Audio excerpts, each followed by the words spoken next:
two hostile worlds that suffered very different fates. One, very much alive and seething with treacherous forces of nature. The other, a planetary carcass, gouged by millions of high-velocity impacts. Both demonstrate the true horrors of planets gone wrong. Mercury and Venus, the inner planets.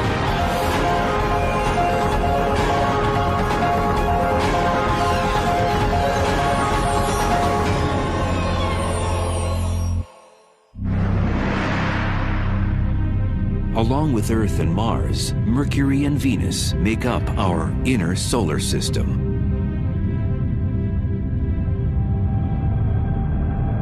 Jupiter, Saturn, Uranus, and Neptune, these planets farthest from the Sun, make up the gaseous outer worlds of the solar system. Over 4 billion years, the inner planets bound enough interstellar debris to become rock solid. Why do we study planets? Why do we study astronomy at all? We someday need to go beyond the planet Earth if we expect to survive as a species for a very long time. And we need to know what's out there and what the nature of the universe is. We're studying worlds where things are exotic, but the basic processes of physics and chemistry at work are really the same that we see here on Earth. Millions of miles separate us from our rocky cousins. But a tour around Venus and Mercury reveals a common DNA. We can go to Mercury and Venus and really look at these as places, as worlds with their own histories, and then contextualize our own planet's history. Venus is the 6th largest planet in the solar system. At its closest, it is 26 million miles away from Earth. A year on Venus lasts 225 Earth days. And if you weighed 150 pounds on Earth, you'd weigh 136 on Venus.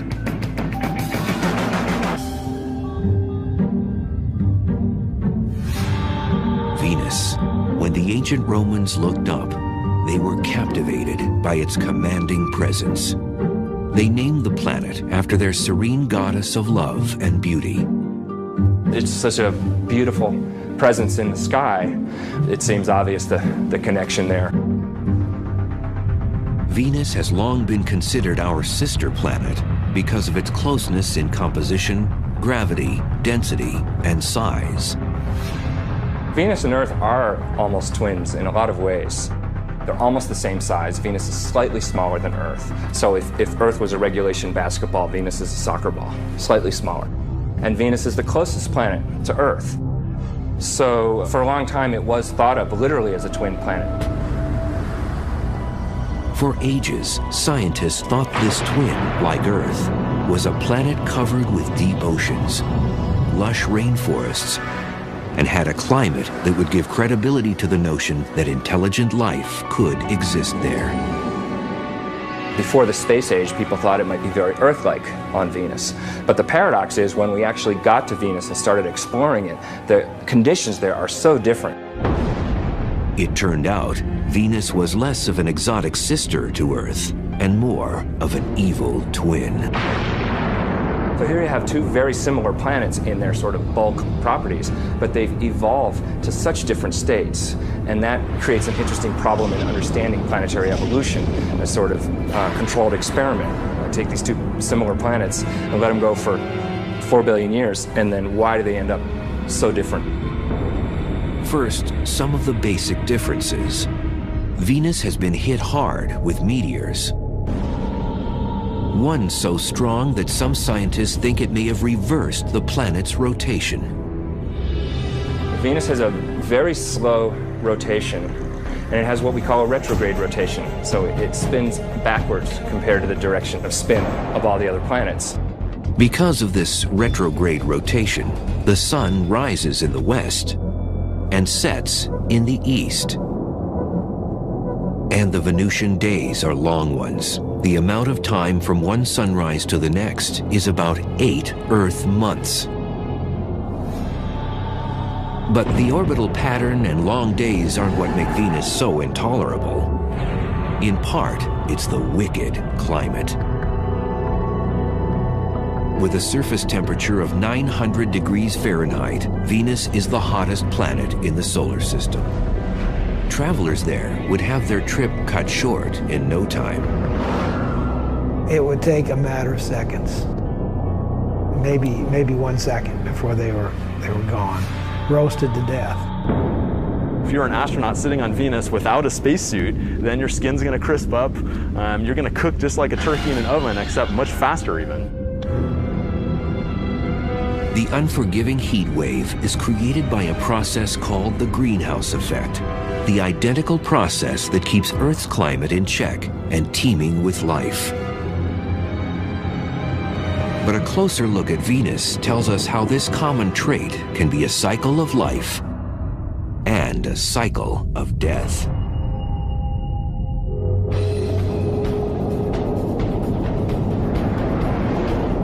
Today, our own temperature is on the rise, and scientists found the possible cause behind it up on Venus. Global warming is a result of greenhouse gases that are growing and growing and growing, and therefore we're getting hotter and hotter. When we looked at Venus, we said, aha, here it is actually happening. In the 1990s, after the Magellan spacecraft was launched, planetary watchdogs began turning to Venus to surmise just how bad it could get here on Earth. Space exploration has told us a lot about the Earth and the environment it's in. And in fact, the greenhouse effect that everybody's talking about with global warming was actually discovered on Venus. What they found out about Venus shed new light on how fragile Earth's greenhouse effect really is. And Venus didn't always used to be this hot. We think that early in its history, it was more Earth-like on the surface, and it lost its oceans due to what we call a runaway greenhouse effect. So Venus is an example that certainly that global change can happen on a planet, and it's sort of a worst-case scenario. We don't have to turn Earth into Venus before we're in trouble. We just have to move a little bit in that direction. And we are moving in that direction. But the real value of studying Venus, it allows us to test our climate models. Through computerized general circulation models, or GCMs, scientists were able to calculate temperature increases on Earth based on the amount of greenhouse gases on Venus. So just how does Venus's greenhouse effect work and make the planet so hot? This is Biosphere 2. Located along the foothills of Arizona's Santa Catalina Mountains, it was built by a group of researchers to explore the idea of colonizing other planets. It is the largest greenhouse on Earth.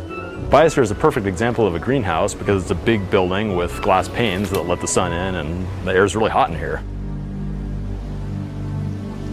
The solar rays that penetrate the glass panes cause the temperature inside to rise. The air heats up, but then the air cannot escape, cannot move vertically into the atmosphere because of the walls. The windows trap the heat, warm the building, and provide the plants and trees with a livable climate. On Venus, greenhouse gases don't exactly trap the sun's heat, but they greatly slow the rate at which it can escape. The greenhouse effect on any planet is a situation where the surface temperature becomes hotter because of gases in the atmosphere that trap the heat while letting in the sunlight. These same greenhouse gases that would prove to be fatal to us on Venus are essential to life on Earth. Without the greenhouse effect, the average temperature would be far below freezing, the oceans would be totally or almost totally frozen, and it's not even clear if life would exist on the Earth.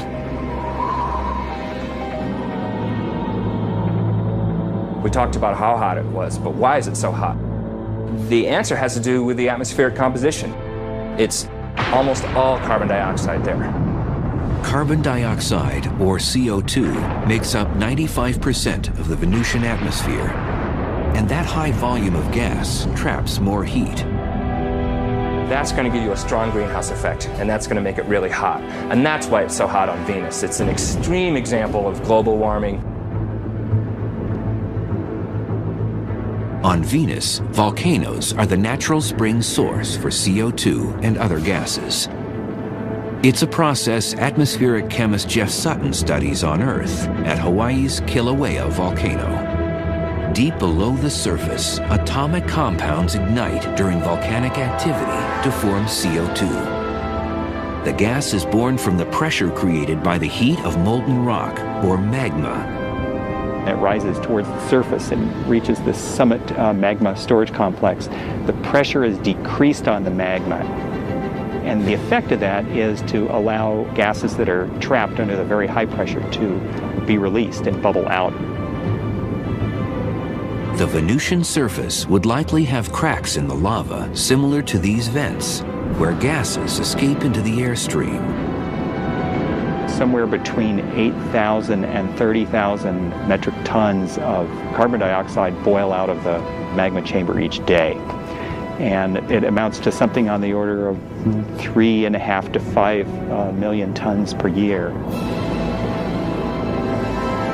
And that's just one volcano here on Earth. Venus has more active volcanoes, and that means more heat-bouncing gases. So all the CO2 just builds up in the atmosphere on Venus, which just makes it hotter and hotter.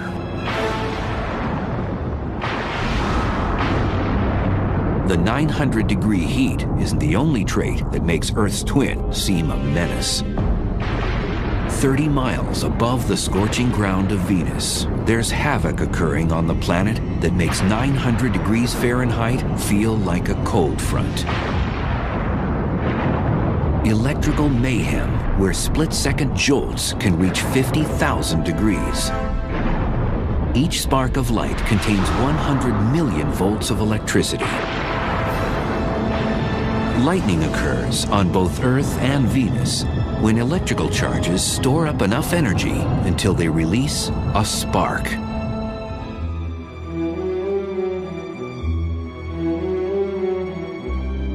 Mears Oppenheim teaches planetary physics to students at Boston University. And researchers like him get in on the action at Boston's Museum of Science. In their caged lighting exhibit, 30-foot-high domes motor up to simulate how lightning is generated on Venus. And then, it's showtime.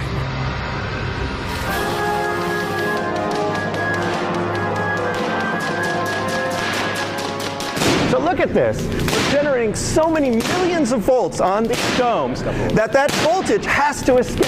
And it's actually ripping molecules in the air apart. The air in the domes, like within the Venusian clouds, stirs up the electrical distribution of tiny atomic molecules.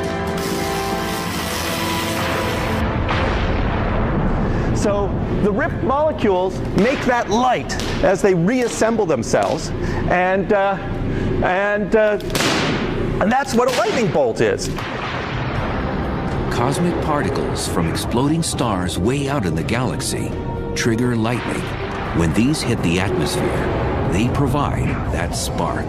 These are particles that come from way out in the universe into the atmosphere and cause a shower of charged particles. And on Venus, you'd probably have real lightning to the extreme extent. It can contain enormous amounts of energy and go for miles and miles. On average, lightning hits the Earth more than 3.1 billion times a year. The number of times lightning hits the ground on Venus? 0.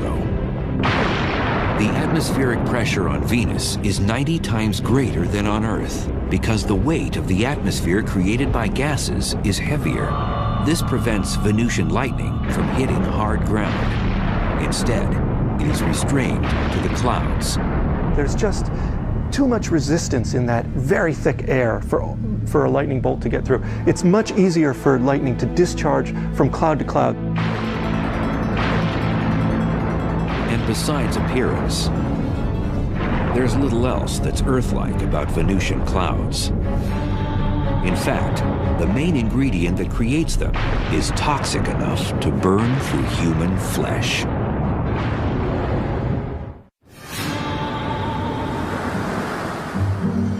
From Earth, you might be able to see Venus twinkle in the morning and evening skies like a star. Definitely not a wallflower.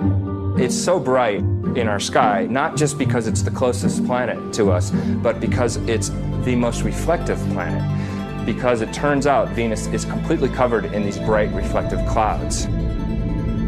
80% of the sun's light bounces off the clouds that blanket the planet. But even in the clouds, Venus, our so-called twin planet, manages to show an evil nature. And we know that the clouds of Venus are made out of sulfuric acid, basically like battery acid. And that sulfuric acid is made by sulfur dioxide coming out of volcanoes on the surface. Like its greenhouse cousin, carbon dioxide, or CO2, gas pressure pushes sulfur dioxide to the surface through volcanic vents. It's the same gas chemist Jeff Sutton monitors carefully at Hawaii's Kilauea volcano. The gases, the sulfur dioxide in particular, is the noxious, toxic gas, and we wear gas masks to protect our lungs and our airway because sulfur dioxide combines with the moisture in your nose and throat and forms sulfuric acid. Sulfuric acid is nasty stuff. You don't want to splash battery acid on you. You know, you're careful not to do that. It's basically the same stuff. So it would not be good to suddenly stick your hand into the Venus clouds. So if a traveler to Venus could survive the acidic clouds, the lightning bolts, the toxic air, and the heat, just how would the Venusian surface look?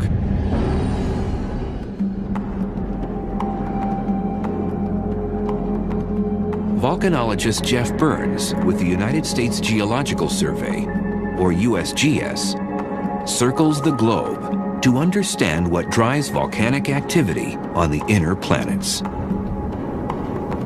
When Burns imagines the surface of Venus, he considers the dark, eerie wasteland of Kilauea's lava fields on the big island of Hawaii.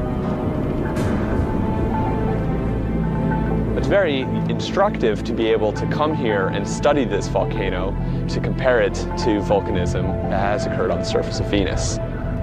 We can actually come out here to the field and study things. We can actually take samples and look at them in detail. Geologists expect the amount of volcanoes on Venus far outnumbers the 1,500 or so on Earth. Some estimates range from 100,000 to over 1 million volcanic features on Venus.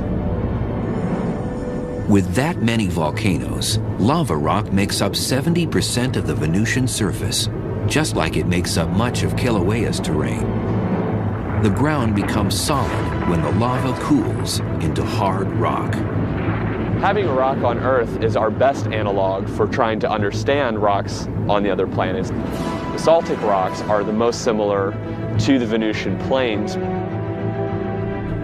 Basalt is the most common type of lava rock found on Venus and throughout the inner solar system. The minerals freeze into glass and small crystals, a total transformation from what lava looks like when it streams out of the volcano. When lava is actively flowing across the surface, it's incandescent and typically looks red. Now, quickly it'll form a silvery sheen over the top of it, and then over a period of a few weeks will turn black, such as the lava we see around me here. At 5 miles high, Mont Mons is the largest volcano on Venus.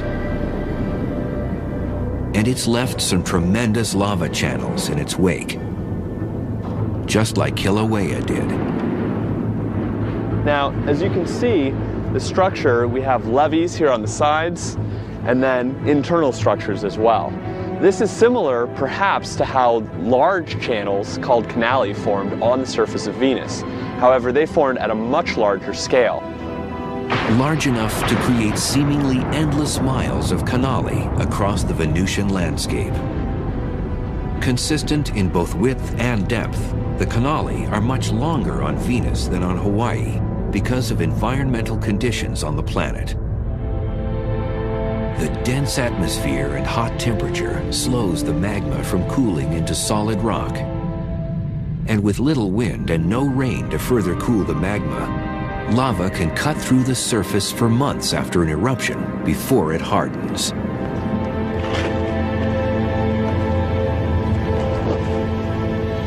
On Venus, if you did see layering, you would expect to see layer after layer of volcanic rocks that would all be relatively black and basaltic in composition. You would probably see little bits of color due to potentially oxidized iron, which would look red.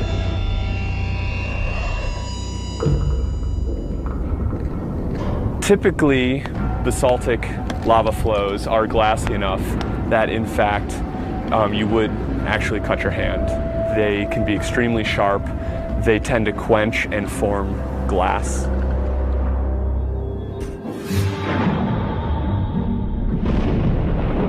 And then there are the skies. That heavy Venusian cloud cover diffuses most of the direct sunlight. So it would be a lot darker on the surface of Venus during the day than it would be here on Earth. Also, because the light is scattered very efficiently, you tend to lose shadows. So everything is lit fairly consistently across the surface. And then additionally, because of the composition of the atmosphere, everything would tend to have more of an orangish tinge to it.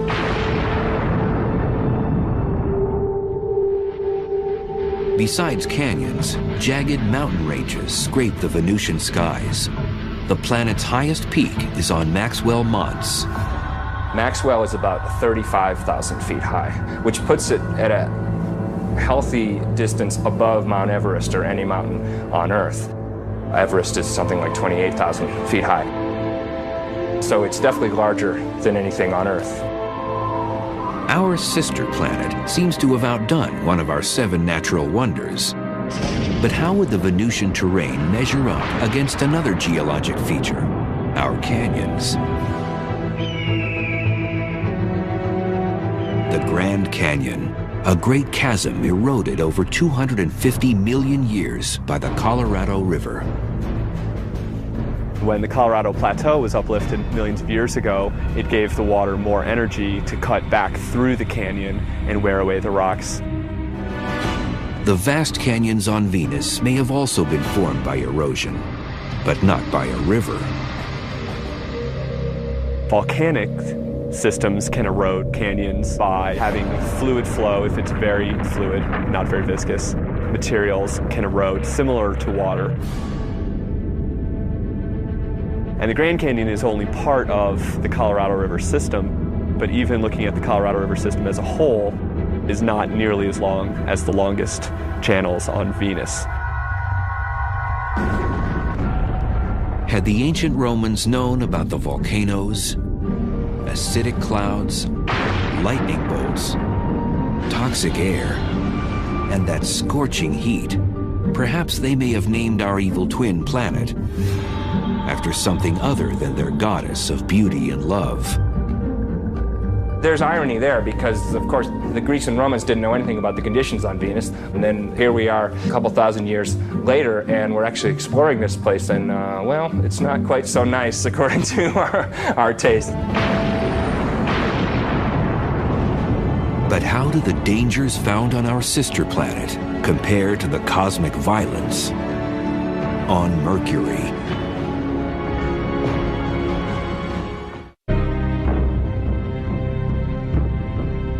"48 million miles away from Earth, Mercury's dust-covered hills and empty plains stretch as far as the naked eye can see." It's a colorless body. I mean, it does not have really any colors like you see on Mars or the Earth or even Venus for that matter. Dr. Robert Strong with the University of Arizona's Lunar and Planetary Lab has been a chief authority on planetary geology for more than 35 years.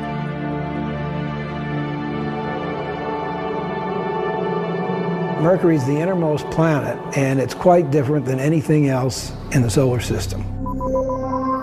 At 36 million miles, Mercury is the closest planet to the Sun. The planet has no known moons. Mercury has no atmosphere. And it's a naked eye planet, visible on Earth during the twilight hours.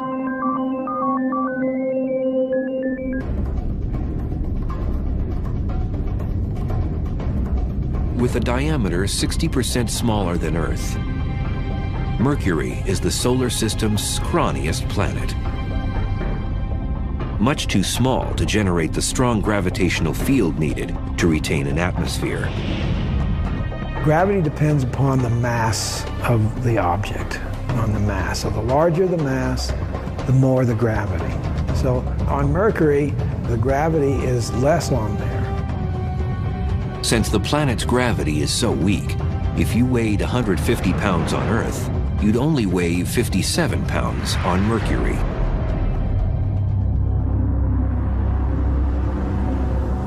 Planet size matters when it comes to the internal heat needed to sustain geologic activity.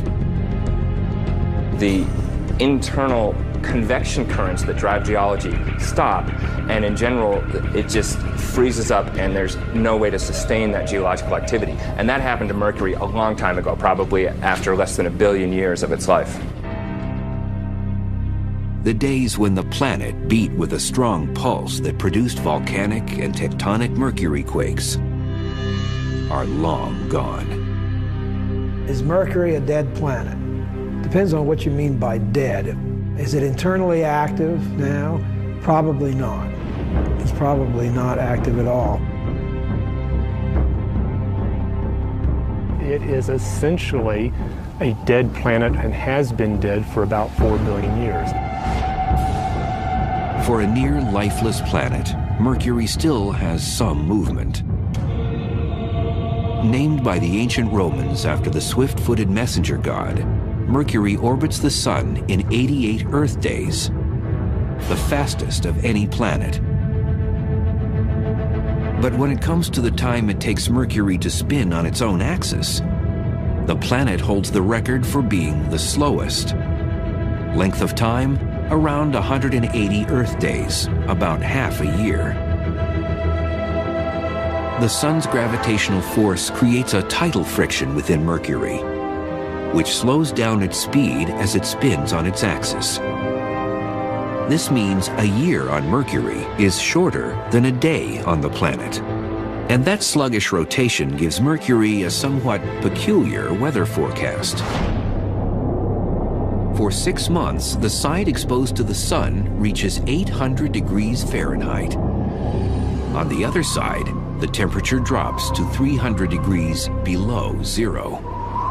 It has a long time to heat up on the side facing the Sun and a long time to cool down on the other side. And that's why it has these huge temperature extremes. Despite its close proximity to the Sun, Mercury is a bit of a black sheep in the planetary family. Its skies always seem like starry nights. The skies would be black. The reason we have blue skies on the Earth is because of our atmosphere. Nitrogen scatters light preferentially in the blue, and so that's why the sky looks blue. Mercury doesn't have an atmosphere, so the sky would be black. Legend holds that Mercury, the Roman god, invented the sport of boxing. This is one planet that's taken the lion's share in the ring.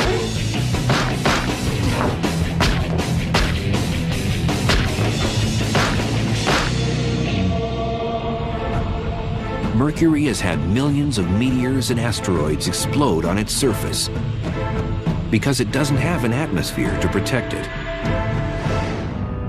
Our atmosphere guards Earth from most impacts, like a force field. When a small object slams into it, usually at more than 10 times the speed of a bullet, the collision with air molecules vaporizes it into a gas. The Earth is shielded from small impacting objects by this wonderful thing that we call the atmosphere.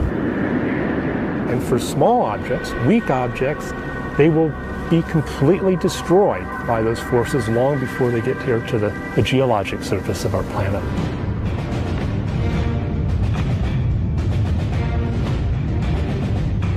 On Mercury, without that atmosphere, the asteroids and meteors smack down at full throttle. This makes Mercury the most heavily cratered planet in the solar system. You cannot take a step on Mercury without encountering an impact crater. Back in 1974, the Mariner 10 space probe mapped half the planet's surface, including the largest crater ever surveyed in the solar system. The most prominent feature is a feature called the Caloris Basin, which is a very large impact crater that is about maybe 900 miles in diameter. 900 miles in diameter. That's a couple hundred miles broader than the entire state of Texas. Researchers speculate the iron meteorite that made that impact stretched for more than 60 miles before it crashed into the surface. Moments after impact, seismic waves converged at the antipodal point, the spot on the exact opposite side of the planet. The seismic waves, the shock waves from this thing traveled, and they've concentrated simultaneously around the other side of the planet and literally shook apart the surface. The seismic turbulence jumbled up the crust and twisted the terrain into unusual rock formations. There's all this weird terrain. In fact, the technical term is weird terrain. Because you look at it and it's just weird. It's this jumbled up and hilly and doesn't make any sense according to most geological activities. It's just very rough and looks as though somebody kind of scooped up the surface and just kind of dropped it down. Pre-existing craters suddenly became crude hills, some 6 miles wide and a mile high.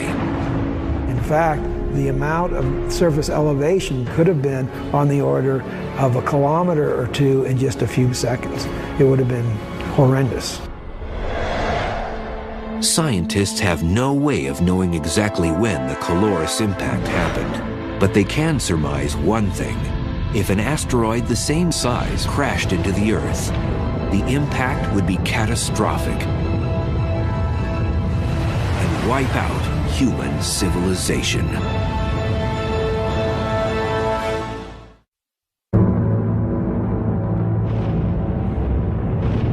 Countless meteor and asteroid impacts have left Mercury scarred with dents and crater rings. Today, the planet looks beaten, a terrestrial corpse. Like Mercury, Earth's surface is vulnerable to bombardment. And Arizona's meteor crater is one of our most preserved and Mercurian craters. The desert basin has given geologists a better understanding of what happens when a meteor strikes Mercury's surface. Upon impact, energy from the shock wave rips through the surface and moves tons of rock upward to shape the crater. And that flow of rock excavated this bowl-shaped cavity and deposited debris on the landscape for kilometers around. Same energy swept up the crater walls and caused these flat-laying layers of rock behind me to actually be uplifted. And the rock, under the influence of shock, wasn't behaving brittly like rock does, but more like taffy. This is one of the hallmarks of impact craters, not only here at Meteor Crater, but anywhere in the solar system. But imagine if the mighty object that formed Mercury's Caloris Basin crashed down on the site of Meteor Crater. It would be a massive explosion with chunks of molten material flying around the Earth ballistically, re-entering the Earth's atmosphere and causing just massive meteor showers everywhere. For nearly 7,500 miles, the shock wave would rip up the soil and stir up tsunamis with 2,000-foot waves. massive tsunamis propagate around the Earth and inundate much of the world's coastlines.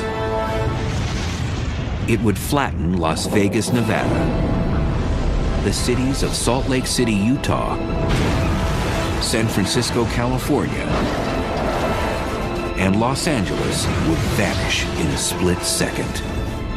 Shock waves from the impact would propagate through the solid Earth thousands of miles from the site of an impact like that. Those seismic waves would converge at the impact's antipodal point, off the coastline of Africa's Madagascar, at the bottom of the Indian Ocean.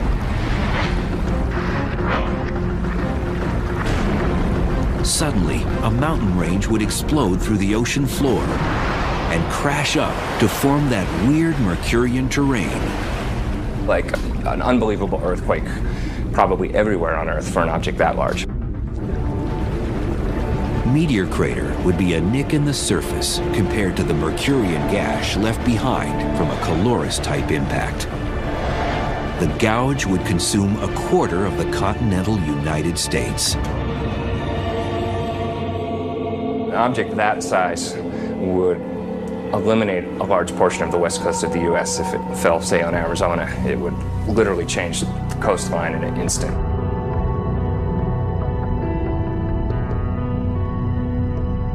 Back on Mercury, those craters give it an iconic stature in the solar system, and some of these pockmarks harbor mysteries. When the radar at Puerto Rico's Arecibo Observatory honed in on Mercury's poles, it picked up something that left researchers befuddled. Ice, of all things. One of the hottest bodies in the solar system, and it has ice in the poles.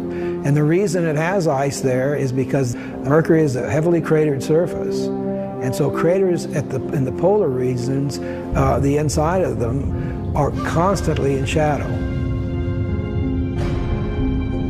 That's because Mercury is vertical relative to the plane of its orbit. So some crater floors never receive light or heat from the sun. But with no obvious water source on the planet, that begs the question, how did the ice get there? Scientists believe the mystery ice could have come from a comet. Comprised of rock, dust, gases, and ice, comets come from the outer reaches of the solar system, where the temperatures are much colder. Could this ice just be on the bottom of permanently shaded craters, or could it be ice that's sort of covered up by a layer of dust which is shielding it from sunlight? We really don't know. Besides these comet collisions, there is yet another type of crater on the planet, and they weren't formed by anything that fell from the sky. Instead, an Earth-like force of nature created these holes, and it generated deep from within the planet's core.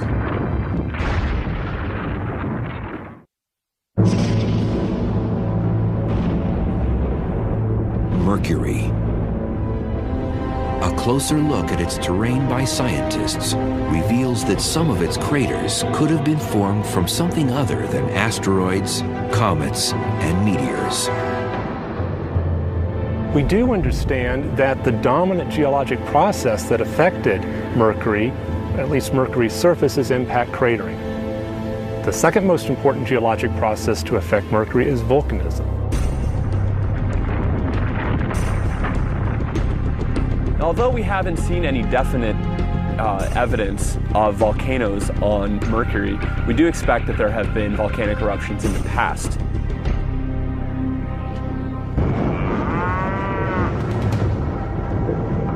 This remote cow pasture, a 3 hours drive north of Phoenix, might contain a telling link to Mercury's volcanic history. The cratered hills are extinct cinder cone volcanoes, and geologists suspect similar ones can be found on Mercury. This is a cinder cone. You can see behind me there's a large crater in the center, which is typical of cinder cones. These volcanoes do have their differences with Mercury's cinder cones. because Mercury has less gravity, we would expect the cinder cones that form to be much wider and much flatter. All volcanoes erupt when the pressure from the magma, or molten rock inside, is greater than the strength of the rock containing it. Pressure increases for two reasons: too much magma and too much gas. And when pressure increases in a volcano, it usually has one place to go. Lava comes up to the surface and erupts explosively. You have a vent area and you have what's called a fire fountain. If the pressure is great enough, its force can spew lava higher than 100 feet on Earth. But on Mercury, with such low gravity, the fountain could eject lava 30 stories high.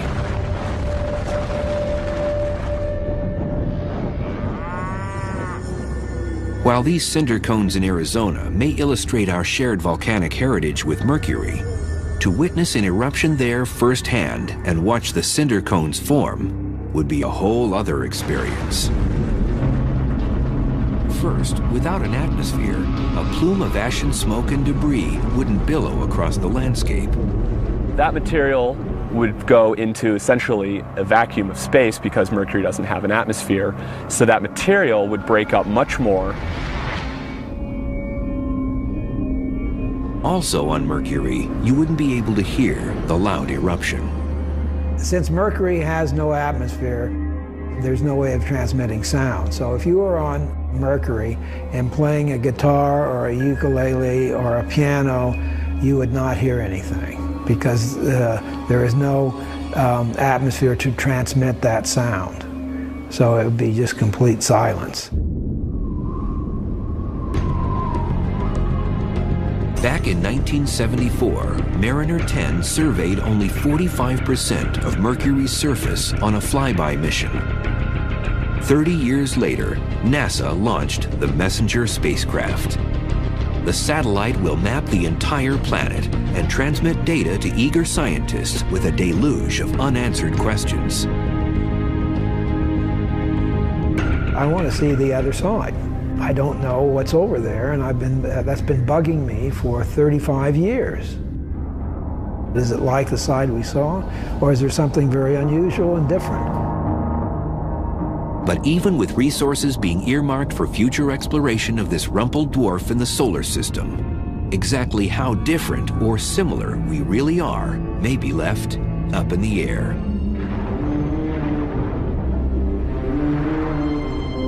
Despite the harsh conditions on Mercury and on Venus, a close look around our own backyards reveals the good, the bad, and the ugly of the inner planets. The universe is this vast, vast thing, and here we are sitting on this little pinprick. I mean, we are not isolated. We see things that happen on these other planets for tremendous climatic changes in the past that have happened in a very short period of time and changed that. And that can happen on the Earth. Ultimately, it enriches our knowledge of who we are and how unique and how rare an environment like ours and even creatures like us might be in the universe. And that evolution, that exploration, that turning the corner, that discovery of new ideas is what we're all about. There's a bright future.